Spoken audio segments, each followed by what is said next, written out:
So, in this section we will discuss electromagnetic wave propagation in absorbing medium. We have seen the propagation characteristics of electromagnetic waves in dielectric medium, isotropic dielectric, and now in an absorbing medium. Mostly absorbing medium, primarily they are conductors, conducting medium. So, today in this discussion the following topics will be discussed, that the transient decay of free charge in a conducting medium. Then we will address the wave equations for the conducting medium and the resulting plane waves. Phase, we will look at the phase and amplitude of the electric field and the magnetic field of the plane waves. Then we will categorize the good conductors and poor conductors.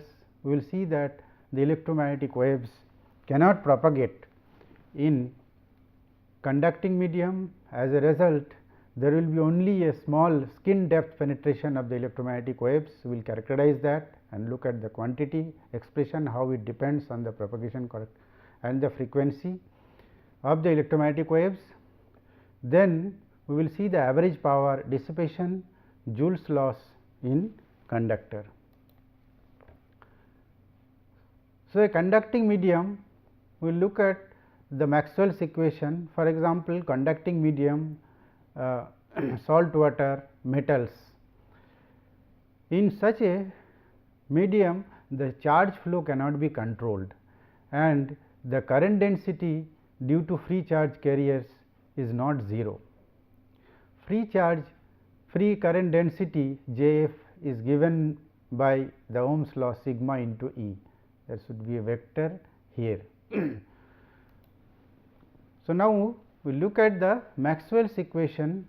In this case, del dot E equal to free charge rho f by epsilon, and the curl equation for the electric field del cross E equal to minus del B del T, then del dot B equal to 0 and del cross B equal to J f, the current density due to free charges, and mu into epsilon del E del T.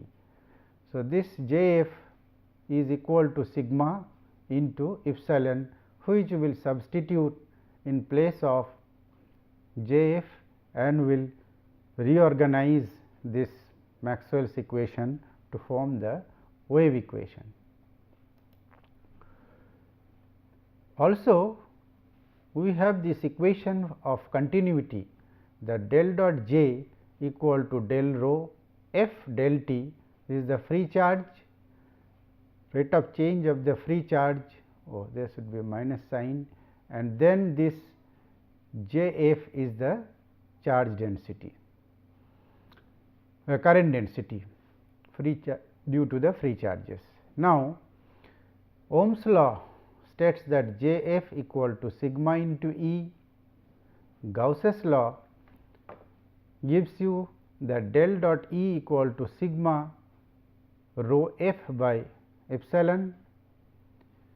Now, if I combine these two equations, then we can write that del dot J is equal to del dot J is equal to sigma del dot E, using this equation in this, and then if I use del dot E equal to sigma rho f by epsilon, then I can write del dot J is equal to sigma rho f by epsilon. So, I have been able to write an expression which relates this J f and rho f through sigma and epsilon. Now, because the left hand side of this del dot J is equal to del rho f del T, and the right hand side, this left hand side is equal to this, which is equal to this. So, I can write del rho f del T is equal to sigma rho f by epsilon naught. So, equating this to this, we can write this, the equation of continuity, in this form, that del rho f del t is equal to sigma rho f by epsilon. And if you solve this equation, this gives you the solution rho f equal to rho f 0, that is at time t equal to 0, the free charge, times e to the power of minus sigma by epsilon times t. So, it shows that the free charge decays exponentially, and the decaying depends on this factor sigma by epsilon naught, that is the conductivity and this sigma. So, free charge density dissipates in the characteristic time tau sigma by epsilon by sigma, that is the time over which the charge decays to 1 upon e times of the original. So, looking at this consequence, we can classify the conductors if sigma tends to infinity and tau, this characteristic time, the dissipation time, is equal to 0, that is instantaneous, then it is a perfect conductor. And if sigma is large, reasonably large, and tau is small, then this conductor is a good conductor. But the reverse will happen if sigma equal to small and tau is very large, that is the characteristic time for charge dissipation is quite large. In that case, the conductor will be classified as a poor conductor. So, this equation that rho f equal to rho f 0 e to the power of minus sigma by t into t, sigma by epsilon into t, it reveals that if some free charge is placed inside the conductor, the charge flows out immediately to the edges, that is in no time the charge dissipates. So, we will not consider such transient behavior while looking at the electromagnetic wave propagation in a conductor. Therefore, we will put this free charge rho f is equal to 0 in the equation arising out of the Maxwell's equation. So, del dot E equal to 0, del dot B equal to 0, and del cross E equal to as it is, and del cross B will now be represented as mu sigma E, which is for j, that is j equal to sigma into A and mu epsilon del E del t. So, this is the new form of the Maxwell's equation when we have used this rho f equal to 0.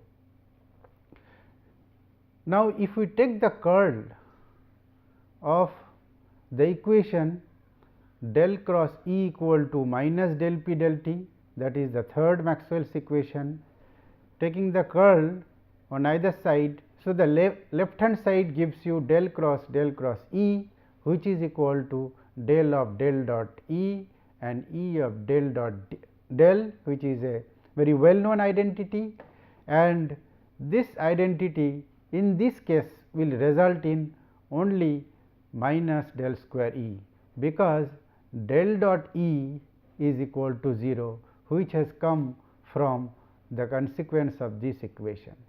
So, as a result, we can write this left hand side del cross E is equal to minus del square E, and the right hand side, that is minus del B del t. If you take the curl of this, so you have to write minus del t of del cross B, which is equal to minus mu epsilon del square E del t square minus mu epsilon del E del t. This has come from this equation. I take curl of del B del t, which will be equal to mu epsilon del E del t plus mu epsilon del 2 E del t square. Exactly that is what is written here. So, I have been able to calculate the del cross E and del cross del B del T. So, equating these two, we can write this equation del square E equal to mu epsilon del square E del T square plus mu epsilon mu sigma del E del T. This is for the electric field, and if we proceed by taking the curl of the fourth equation, that is del cross B, then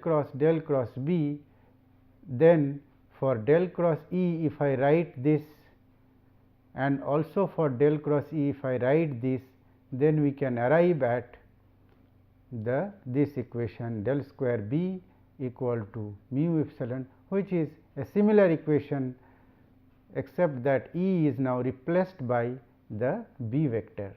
These equations, if you look at these two equations, these equations admit plane wave solution. So, we will look for the plane wave solution, and we will try and look at, and on substitution of this plane wave solution into this equation, we will see what is the nature of the propagation constant, what is the amplitude of the electric field and the magnetic field, and is there any phase relation between the electric field and the magnetic field. So, accordingly, we assume a plane wave solution, consider an x propagating electromagnetic wave.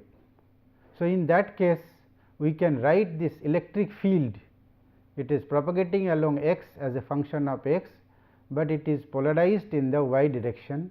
So, we can write this equation y cap E naught e to the power of I k x minus omega t.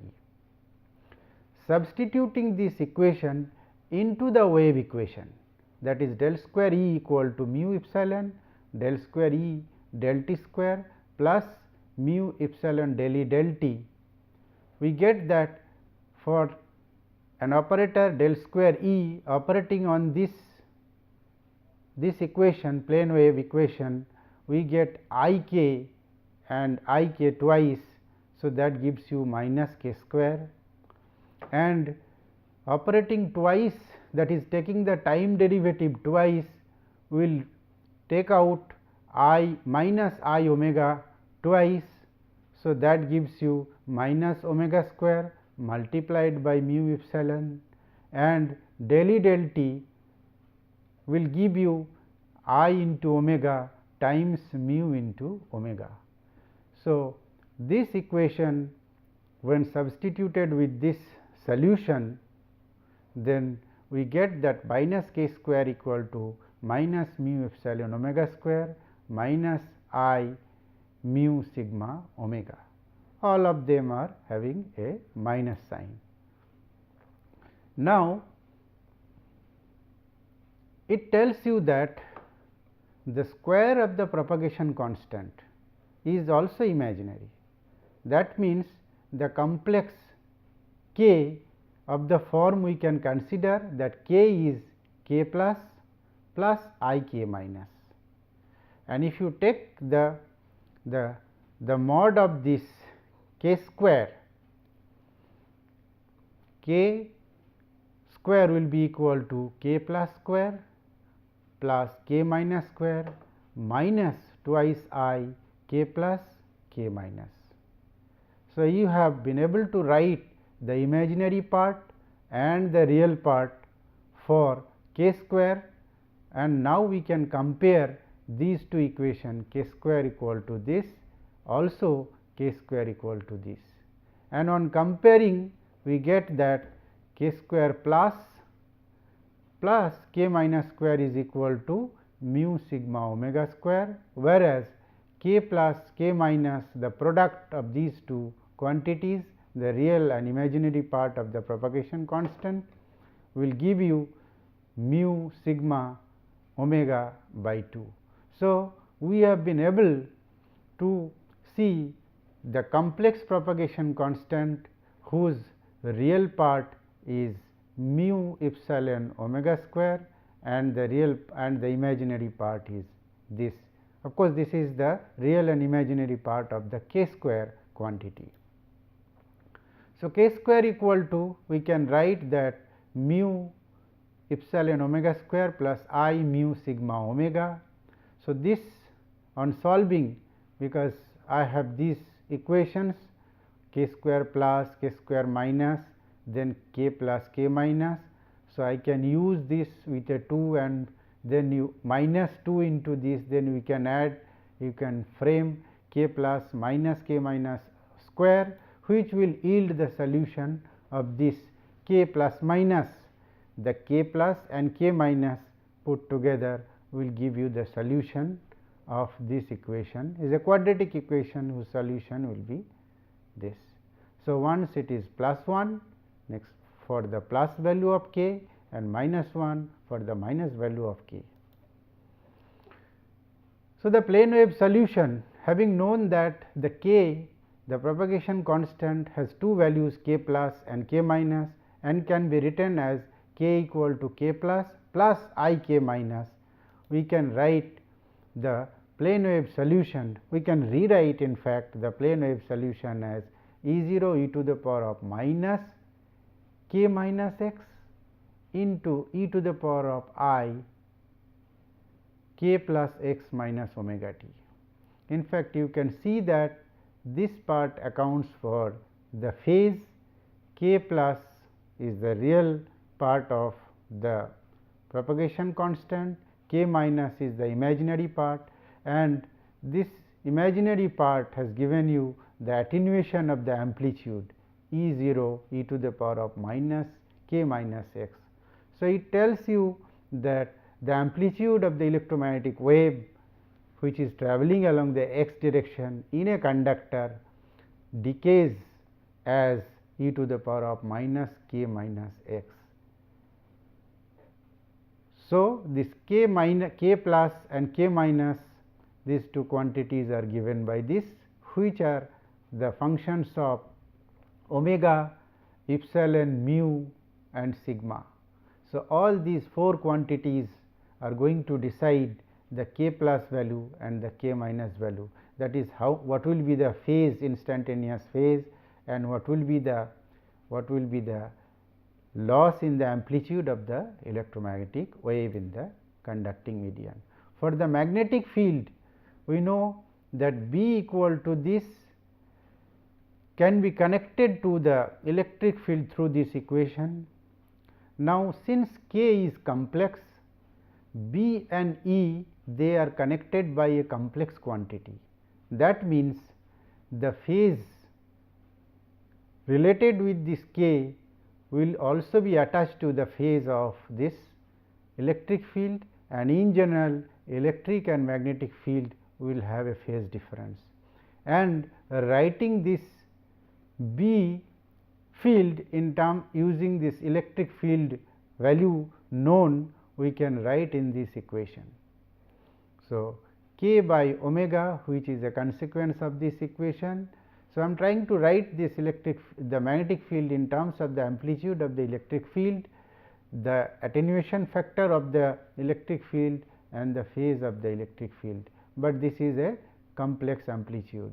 So, let us look at this. So, we could write the electric field as this and the magnetic field in the same way, k by omega and the electric field quantity, but you can see that they are oriented in a mutually orthogonal direction. This is along the y direction, this is this electric field direction is y, that is an y polarized electromagnetic wave, and the magnetic field is along the z direction. Now, this k plus and k minus, these two quantities which constitute the complex propagation constant can be written as k mod into e to the power of I phi, where phi is the phase of the phase factor associated with this propagation constant, and this phi, the value of the phi will be equal to tan inverse k minus by k plus. So, this is the phase that is associated with the propagation constant, and we will see how this phase is going to be related to the phase of the electric field and the magnetic field. Now, we could write k equal to k e to the k mod e to the power of I phi, with phi equal to this, and this is the relation which connects electric field and the magnetic field. K, therefore, k decides the phase of B with respect to E. So, let us see that we can write this B and E in this form, as we have seen B and E, they are no more in phase. So, we attach different phases delta E for the electric field and delta B for the magnetic field. This, and we also recall that k has a phase of e to the power of phi. So, we have three quantities: electric field has a phase of delta E, magnetic field has a phase of delta B, and the propagation constant has a phase of phi. So, B and E are then related through this equation, because B equal to k E by omega. So, because k and E they are at right angles. So, k into E by omega, if you look at the magnitude, therefore, B is equal to k, then E by omega into e to the power of I phi is the phase for this k, and e to the power of I delta is the phase due to the electric field. So, this is the way that electric field and the magnetic field they are related. So, the amplitude and phase delay between E and B fields, you have this real part of the amplitude of the electric field and the magnetic field, they are related in this way, where the value of k and omega you have to consider. So, this is the connection that this gives you the value of k by omega, and the imaginary part that gives you the phase difference between the magnetic field and the electric field. So, through this figure we tried to depict how the electromagnetic wave is propagating in a conducting medium. You can see that the field amplitude decays as it moves along the x direction, and also the electric field and the magnetic field they have a phase difference as it propagates along the along the conducting medium. So, these are the electric field directions and these are the representation for the magnetic field. So, it shows that the electric field and the magnetic field they decay as it propagates through a conducting medium. That means that an electromagnetic wave cannot propagate, cannot penetrate a conductor. It only penetrates up to a certain depth, which is referred to as the skin depth, and we will try to quantify the skin depth of electromagnetic waves in a conductor. So, in a conducting medium, the skin depth is the distance at which the amplitude reduces to 1 upon E times the original amplitude. So, within the before original amplitude, by saying original amplitude, I mean that before it hits the conducting medium, or within a point before, at a point within the conducting medium, the field, if it is E 0, then after the skin depth the field will be E 0 by E. So, the electric field in a conducting medium, the plane wave solution is E 0 complex amplitude, and this is the decay factor and this is the phase factor, and in the similar fashion the magnetic field has a complex amplitude and a decay factor and a phase factor. So, the skin depth is to account for this quantity, that is by the distance over which this E 0, the amplitude falls to E 0 by E, 1 upon E times E 0, that is I have to put this value to be equal to 1. So, k x into d will be equal to 1, that gives you d equal to 1 by minus k. So, this is the skin depth. This k plus and k minus, they have different significances. K minus gives you the skin depth, whereas k plus accounts for the wavelength of the electromagnetic wave. So, twice pi by lambda equal to k plus, we can write in this form also by putting twice pi equal to 1. Now, for a pore conductor, the skin depth can be written as, to account for the skin depth for a pore conductor, we have sigma, which is much less than omega epsilon. So, k plus becomes approximately equal to omega under root mu into epsilon, k minus will be approximately equal to sigma by 2 under root mu by epsilon. You can see that the skin depth d, which is 1 upon k minus, is equal to 1 upon k minus. If you write, this will become the reciprocal of this quantity, that is 2 by sigma epsilon by me. This does not involve the frequency of the electromagnetic wave, that is, it is independent of the frequency. For a pore conductor, the skin depth does not depend on the frequency of the electromagnetic wave that is trying to travel through the medium. In the case of a good conductor, we have sigma, which is much greater than omega epsilon. This is the way we have defined this good conductor, that is, conductivity is very high. Then this k plus will be approximately equal to k minus, because you can ignore that 1 in the solution of k plus and k minus, then both of them are approximately same. So, you can write this k plus or k minus is equal to this.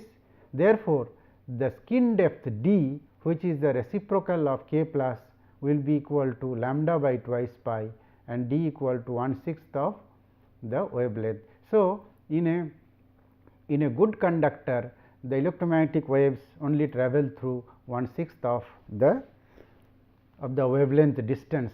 The energy density of an electromagnetic wave is given by this, we have seen that. So, if you substitute in the sine cosine solution of the electric field and magnetic field, we can rewrite this equation in this form, and then you can calculate the average energy density associated with the electromagnetic wave is given by this.